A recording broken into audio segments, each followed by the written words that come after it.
de esta amonestación no expide el fallo dentro del nuevo plazo que ella le designe, incurrirá en la pena de suspensión de su empleo por el término de 30 días que será decretado por la misma Corte. Bueno, en mi época, como les digo, estos 60 días no se cumplían y este artículo de sancionar al juez tampoco. Tampoco. Y el inciso final dice, los secretarios anotarán en el estado a que se refiere el artículo 50 el hecho de haberse dictado sentencia definitiva, el día de su dictación y el envío de avisos a las partes. Estas diligencias no importan notificación y no se aplicarán a las resoluciones que recaigan en los actos judiciales no contenciosos.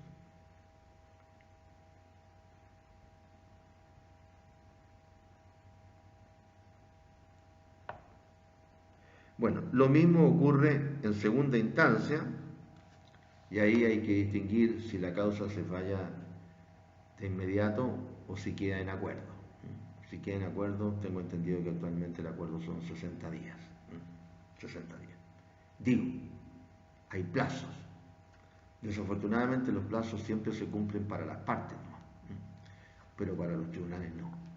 Para los tribunales no. Porque siempre se busca una fórmula, ¿cómo se llama?, de obviar el cumplimiento de las labores que tiene en este caso el juez, ¿no? Nada más.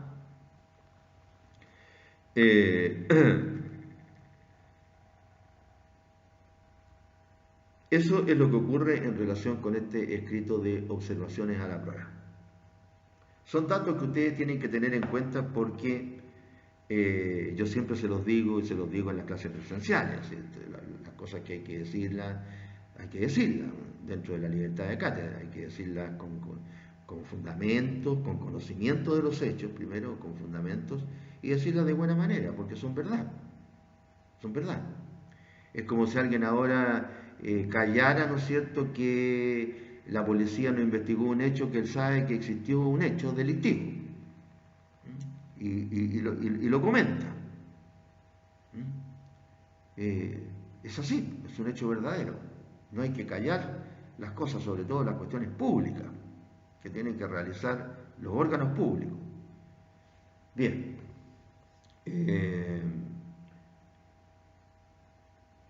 Entonces, en este escrito de observaciones a la prueba tenemos que hacer eso. Tenemos que analizar la prueba.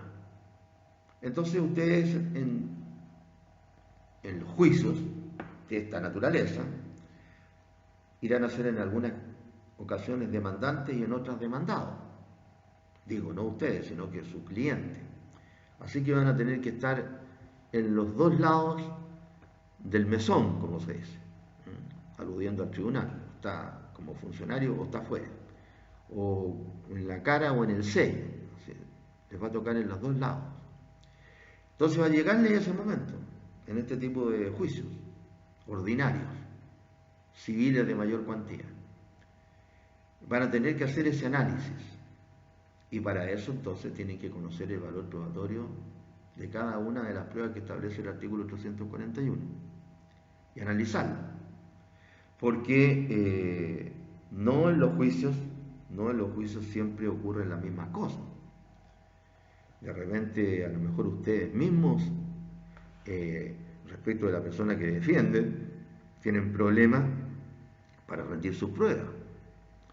Porque a lo mejor el cliente suyo es una persona que no es diligente, es todo lo contrario, es irresponsable. Entonces se compromete con ustedes a que le señaló que tenía tales y cuales testigos, que conocían tales y cuales hechos, y ustedes tratan de averiguar, ¿no es cierto?, con él mismo, que traiga a los testigos, usted irá a comunicarse con ellos, con el cliente para averiguar si efectivamente saben esos hechos o no. Resulta que después no sabe dónde vivían los testigos, no sabe bien, o no los encuentran, etcétera, etcétera, y a lo mejor llega el día de la audiencia y no tienen prueba testimonial. O a lo mejor tenían 3 testigos, ¿no es cierto?, y de los 3 testigos solamente puede ir uno, etcétera. Pueden pasar muchas cosas. Aunque ustedes pongan de su parte, que es lo que tiene que hacer el abogado, todo lo necesario para rendir una buena prueba. No es solamente en los juicios escuchar bien los hechos, tener claro cuáles son los fundamentos de derecho si no se sabe de antemano con qué prueba cuentan. Porque es muy diferente, ¿no es cierto?, probar un contrato, por ejemplo, un contrato. Con el contrato, si es que existe un contrato por escrito, ¿no es cierto?, aunque sea por escritura privada, si es que es válido un contrato por escritura privada, es decir, los contratos consensuales son válidos, ¿no es cierto?, por escritura privada. ¿Ah? Claro, los contratos solemnes tienen que hacerse de la manera que establece la ley. Pero hay contratos, los contratos de arriendo, digamos que el 99%, no sé, o gran parte de los contratos de arriendo de inmuebles, ¿no es cierto?, son verbales. Entonces no es lo mismo probar el contrato, ya ni siquiera estamos hablando de otras cuestiones. El contrato es diferente probarlo, ¿no es cierto?, si es que consta por escrito, así fue hecho solo en forma verbal. ¿Cuántas veces ocurre que una persona que conoce a otra le arrienda su departamento, su casa, etcétera? ¿Cuántas veces ocurre? Y no se celebra ningún contrato por escrito. No, ¿para qué vamos a celebrar contratos si no nos conocemos? ¿Qué sé? Después, por X razón, el arrendatario deja de pagar el precio y ya ahí cambia la cosa. Los amigos terminan no siendo amigos, incluso hasta siendo medio enemigos. Así que es diferente. Y sin la prueba se pierden los juicios.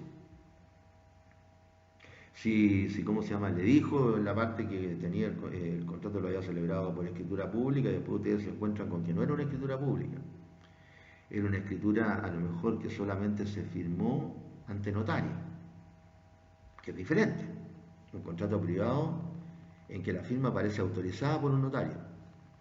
Entonces ahí no tiene ese instrumento el valor de una escritura pública, porque ahí el notario, a diferencia de la escritura pública, en donde la participación del notario hace que el instrumento haga plena prueba de su fe, del hecho de haberse otorgado, de su fecha y de la verdad de las declaraciones contenidas en él entre las partes. Si solamente se firmó y el notario autorizó la firma, lo único que está diciendo el notario, sí, me consta que este contrato lo firmó Juan Pérez Gutiérrez y Orlando Vázquez Lima. No. Ese hecho está certificado. Pero las declaraciones, y más todavía la verdad de las declaraciones que están contenidas en él, no tienen el valor que tiene una escritura pública. Entonces se pueden encontrar con eso.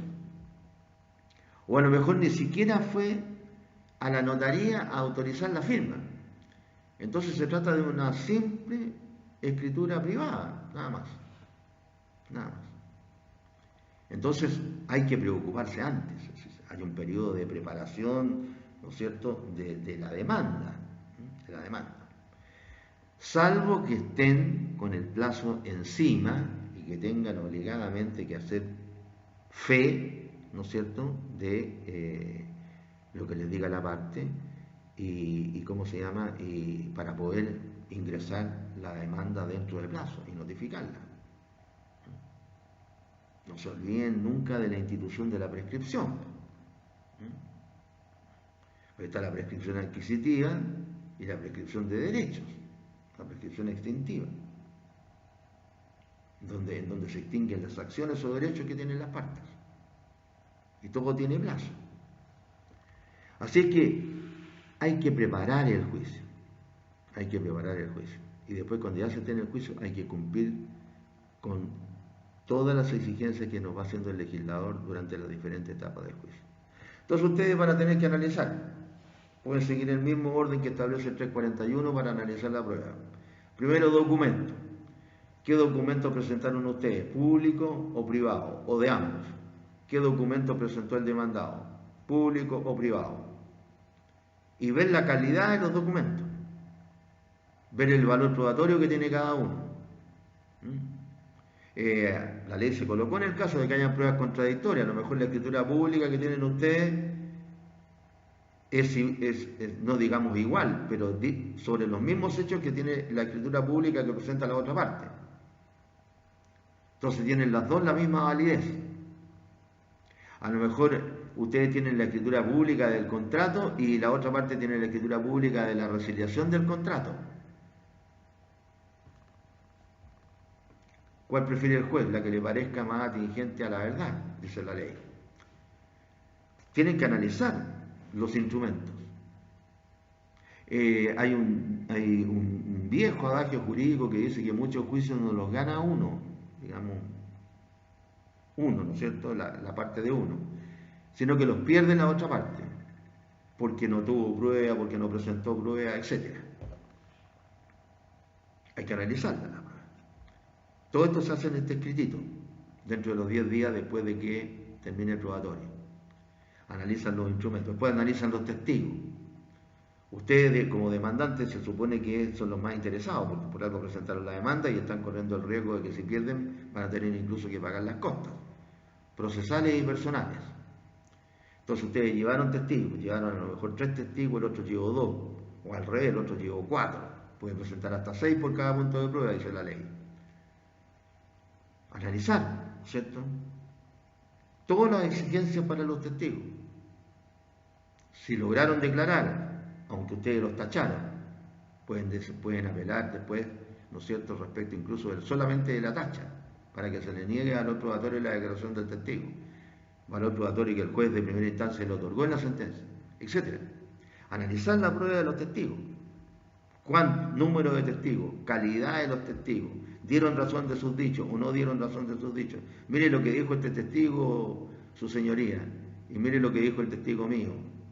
Cómo los fundamentos del testigo mío son superiores a los, etc. Analizar la prueba testimonial. Lo mismo con la confesional,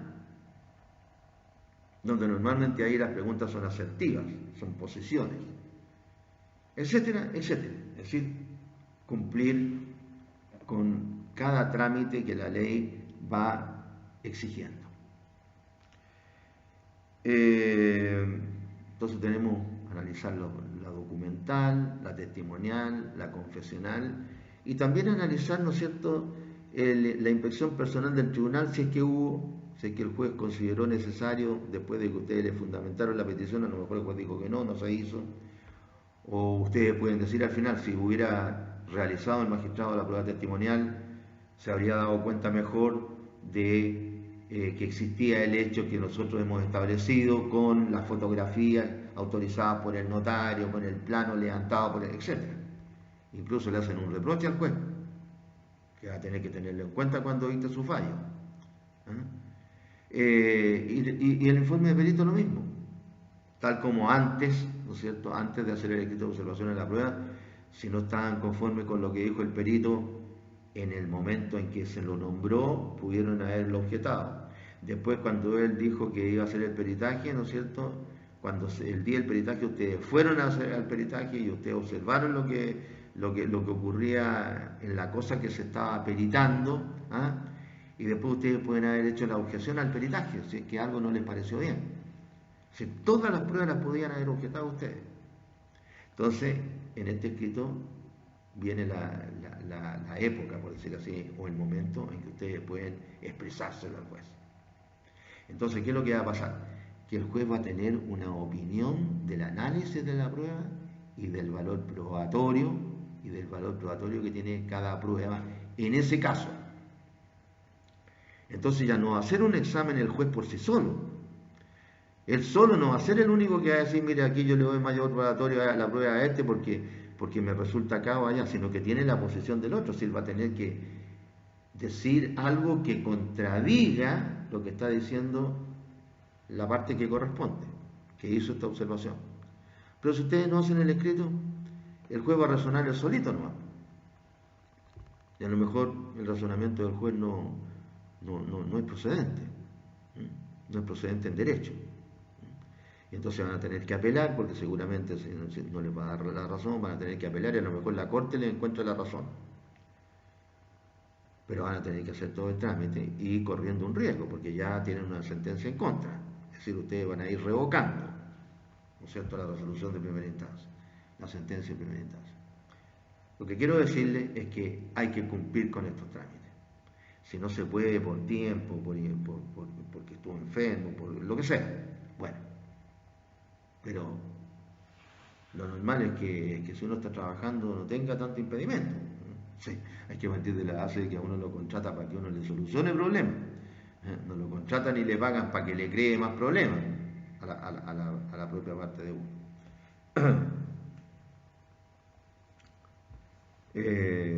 Bien. Y por último, el artículo 433, el corolario de lo anterior, dice: citadas las partes para oír sentencia, no se admitirán escritos ni pruebas de ningún género, lo cual se entiende sin perjuicio de lo dispuesto por los artículos 83, 84, 159 y 290.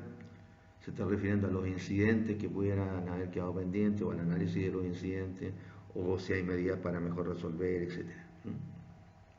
Que hubieran comenzado a correr al tiempo de la citación para oír sentencia, continuará corriendo sin interrupción y la parte podrá dentro de ello ejercer su derecho de impugnación.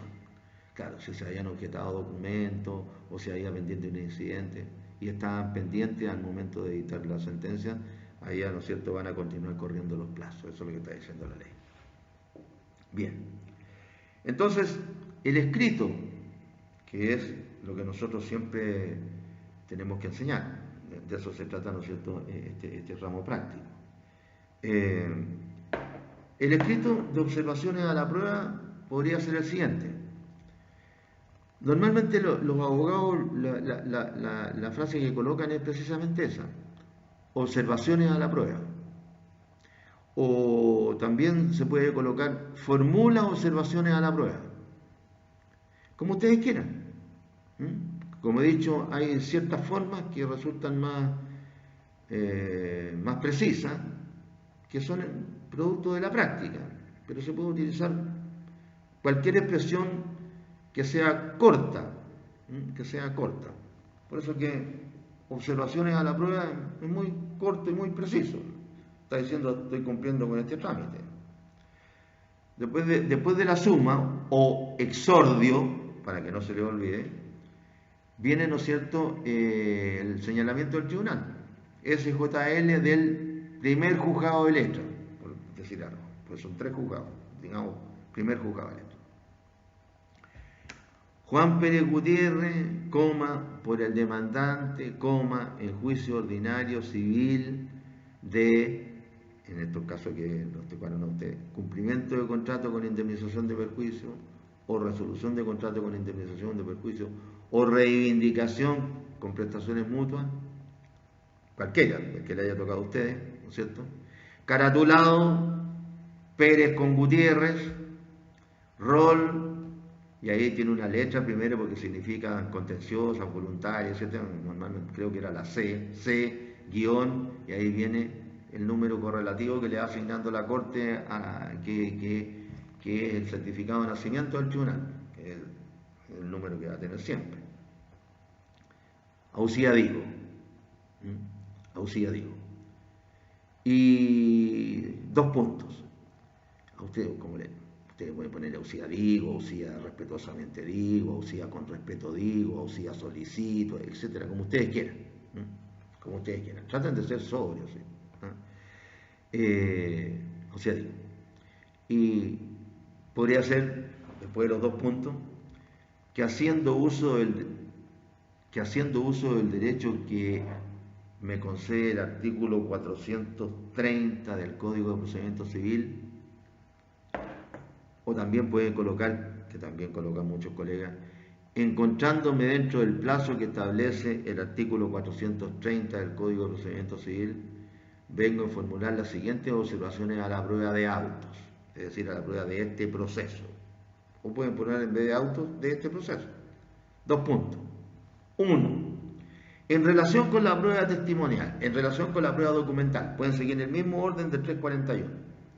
En relación con la prueba documental, y empezamos a señalar lo que dijimos delante. En relación con la prueba documental, el demandante presentó tal prueba documental, y ahí ustedes, ¿no es cierto?, sintetizan refiriéndose a los documentos. Escritura pública de documento privado de, etc. Mientras que la otra parte presentó tal prueba documental, y también hacen lo mismo, y después empiezan a hablar de cada una de ellas, de manera sucinta, pero clara y completa. Y después establecen el valor probatorio que según ustedes tienen. ¿Por qué deberían preferir la prueba de ustedes? No vayan a ser gallegos y vayan a hacer todo el razonamiento para decir que tiene más valor probatorio la prueba del otro. Ah. Después, la prueba testimonial. Lo mismo. Hacen el mismo análisis. Hacen el mismo análisis con la prueba testimonial. ¿Cuántos testigos presentó tal parte? ¿Cuántos testigos presentó la otra? ¿Cuál fue la calidad de los testigos de esta parte? ¿Cuál fue la calidad de los testigos de la otra? Y cómo se contradijeron o cómo no dieron razón de sus dichos. Es decir, ustedes tienen que, ¿no es cierto?, ustedes están actuando en defensa de una parte, entonces tienen que preocuparse más de los errores de la otra parte y analizan la prueba de la otra parte. Lo mismo con la confesión de parte. A la pregunta 1, 2 y 3, la parte contraria contestó ser efectiva la afirmación contenida en la posesión. Y en la pregunta 4 reconoció abiertamente el hecho en cuestión en este juicio. Por ejemplo, no se olviden que con el tiempo ustedes van a ir aprendiendo a hacer mejor las preguntas. No, las preguntas no son al lote, tienen que tener un orden lógico, hacerlas de tal manera, ¿no es cierto?, de que después la otra pregunta lleve al reconocimiento de la primera. Por ejemplo, si es una escritura pública, a pesar de que, ¿cómo se llama?, de que de acuerdo con la ley, la escritura pública hace plena prueba entre las partes respecto de las declaraciones en ella contenidas. Y aunque la parte reconozca que tenía que pagar el precio depositándolo en una cuenta corriente, por ejemplo, ustedes lo primero que tienen que preguntarle, aunque sea por escritura pública, ¿es efectiva la existencia del contrato que se le exhibe? ¿Le muestran el contrato? Sí. Ya. Segunda pregunta. De acuerdo con la cláusula tanto, usted debería depositar el día tanto y tanto en tal cuenta corriente. ¿Es efectivo que de acuerdo con el otro documento que se le exhibe no consta en la cartola que usted haya depositado ese día? Sí. No puede decir lo contrario. El documento ya se lo habían mostrado antes y no lo había objetado, por ejemplo, la cartola. Sí, hay que seguir una secuencia lógica, tratando dentro de lo que se puede. Bueno, los juicios son todos distintos. Sí, algunos se parecen, son sobre la misma materia, etc. Pero hay una distinción. Y así van haciendo el análisis, ¿no es cierto?, de cada uno de los medios probatorios. Y lo mismo van a decir respecto del juez. Durante la inspección, esta parte hizo presente a su señoría que el predio en cuestión era de una forma irregular y que no tenía 50 metros de ancho, según el conteo que hicimos nosotros en el momento, y se lo hicimos presente a su señoría, y no obstante en el acta aparece que, ¿cómo se llama?, tiene otra dimensión. Por ejemplo, estoy poniendo ejemplos a lo mejor no muy buenos, pero como ejemplo. Es decir, el juez no puso exactamente, o a lo mejor no llevó una wincha para medir de hartos metros, ¿no es cierto?, y midió con pasos. Entonces los pasos no son igual que medir con una wincha. Lo que muchas veces sucede, el juez no siempre anda con una wincha para medir, y menos con una wincha para medir 100 metros. Entonces a lo mejor se midió con pasos. Entonces ustedes pueden acreditar que los pasos no equivalen a 1 metro, por ejemplo, etc. Es decir, discutirle al juez si es que tienen que discutirle el informe porque a ustedes no les conviene. Y lo mismo con el informe de peritos. A lo mejor ustedes rindieron un peritaje, o sea, un peritaje se realizó a petición de ustedes, y la otra parte realizó un peritaje a petición de la otra parte. Entonces ustedes quieren resaltar el valor del peritaje que hizo el perito que ustedes contrataron y que además a lo mejor no se objetó, es decir, ahí hay que ver todo lo que pasó respecto de las objeciones a los peritajes, etc. Y porque ese es el momento para colocar todo lo relacionado con la prueba. Para que al final ustedes digan, sí, en realidad, ¿cómo se llama? La prueba, el valor probatorio, mejor dicho, de cada medio de prueba, ¿no es cierto?, rendida por mi parte, es superior al de la contraria. Porque la prueba instrumental tiene tal valor probatorio, porque la confesional, etc. Y entonces al final le están diciendo al juez, entonces usted debería encontrarme la razón, porque yo probé lo que la ley me exigió que probara, y por ende usted tiene que acogerme a acción. Y ahí ustedes estarían cumpliendo con la ley y con su parte.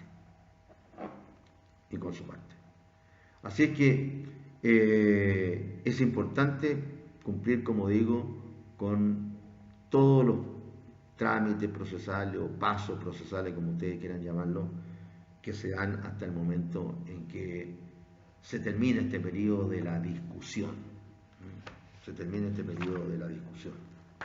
Con estos articulitos que le hemos señalado.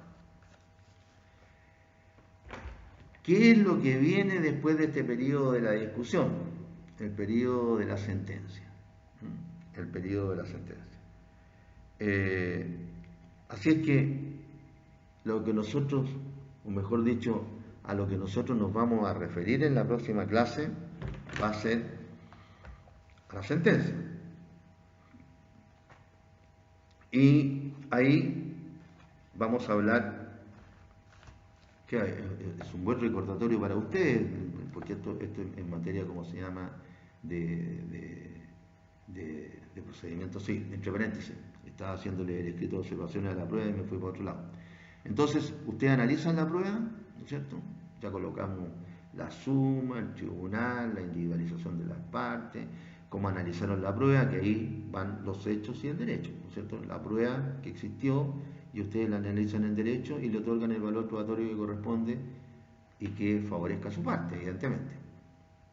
Por tanto, luego decía tener por formulada las observaciones a la prueba y con su mérito acceder a la demanda, si es que ustedes son los demandantes. Acceder a la demanda. O si son demandados, lo mismo, pero y con su mérito rechazar la demanda. O rechazarla en la parte que tal cosa, etc. Ese es el escrito. Bien, vuelvo entonces a lo que vamos a hablar en la próxima clase. Esto es un recordatorio de lo que le enseñaron en Procesal 1, parece.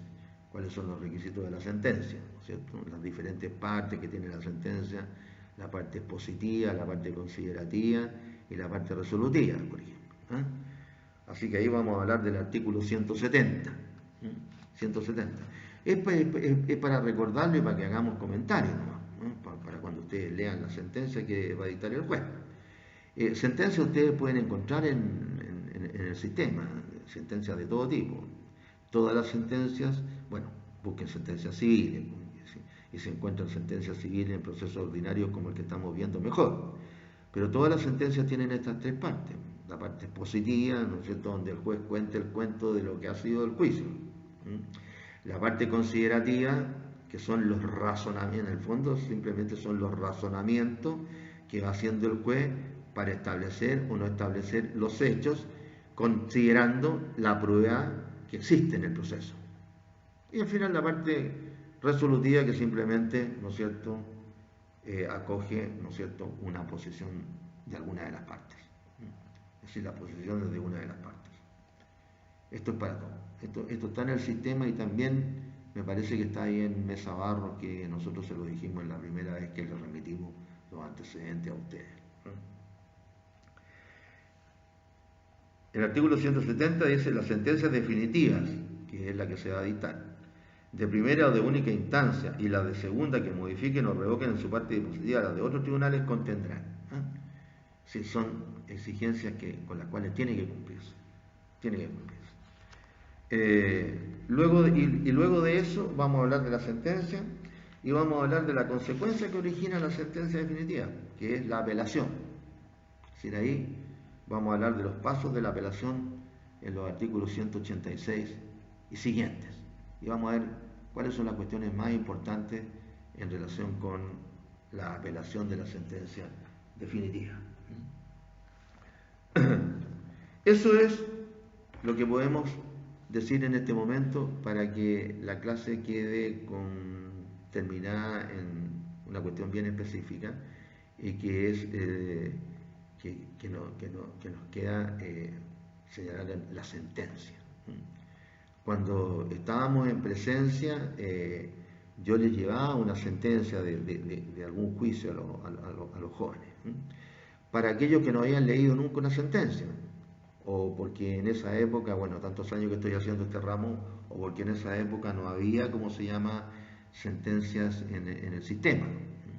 Pero ahora está lleno de información de sentencia. Hay sentencias que son, no hay para qué estar, ¿cómo se llama?, siendo parte de un organismo en el cual ustedes puedan insertarse para ver sentencias, sino que, ¿cómo se llama?, ustedes las pueden ver dentro del sistema. Así que, para que tengan una sentencia, ¿no es cierto?, la lean y vean cómo se llama sus partes fundamentales y vean después cómo van a hacer su apelación. La apelación que van a hacer ustedes va a decir relación con el juicio que ustedes han venido tramitando. Que, entre paréntesis, lo interesante que vamos a tener que tener en cuenta es que ustedes van a tener que tener todos los escritos de todas las clases que hemos hecho.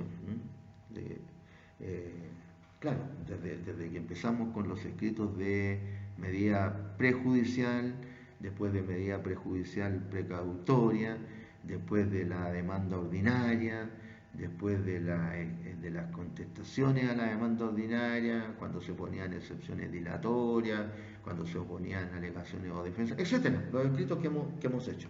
Tienen que tenerlos todos, ustedes,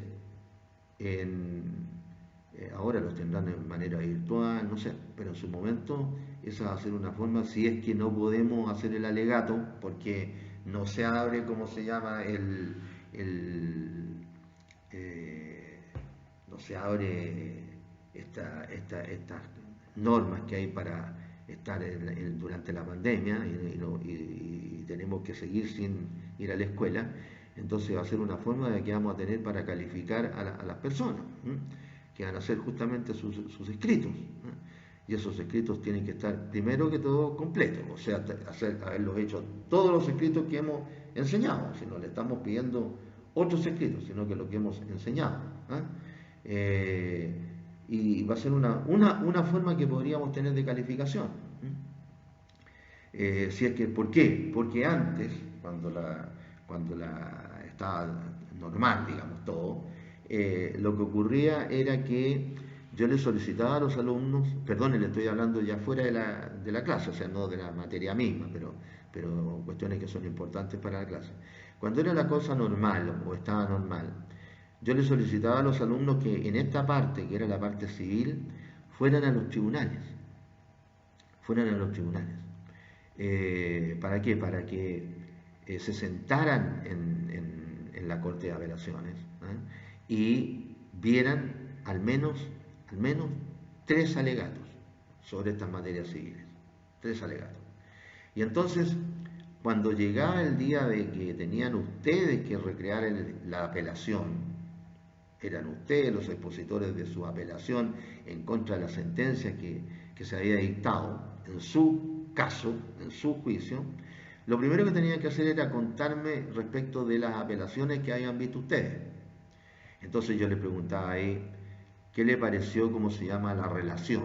Es decir, cómo el relator se había comportado. Si había sido completo, si había sido claro, si el lenguaje había sido el correcto, si es que tenía facilidad de palabra o usaba mucha muletilla y no sabía expresarse, si es que ¿cómo se llama?, había considerado todos los datos que tenía que otorgar, etc. Después le preguntaba cómo había sido la participación de los abogados, si le parecía que los abogados tenían conocimiento, o sea, lo que demostraban en el alegato, evidentemente, si demostraban que tenían conocimiento o que no tenían mucho conocimiento, o tenían facilidad de expresión, o no la tenían, etcétera. Es decir, cómo iban viendo.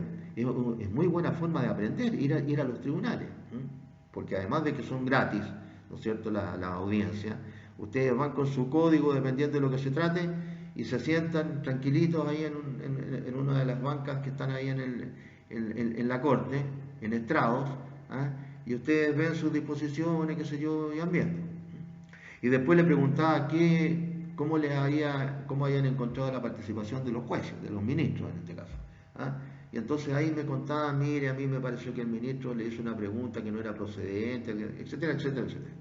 Entonces ustedes ya llegaban con una idea. Pero ahora, ¿cómo se van a, no lo van a apreciar bien esto? No sé si por el sistema, no sé si dejan entrar a otras partes que no sean del sistema, porque las audiencias son públicas. Pero ahora, como tendrían que meterse a través del sistema a la corte para dar un alegato, no sé si pueden hacerlo los que no son parte, o cómo pueden hacerlo los que no son parte en el proceso. Así que, por eso que es importante que tengan sus escritos, porque va a ser una forma también de calificación, ¿eh? Así que se los digo de antemano, con alto tiempo, qué sé yo, ¿eh? Para que tengamos todas las cosas claras. Bien, jóvenes, hasta la próxima clase, cuídense, nos estamos viendo si Dios quiere.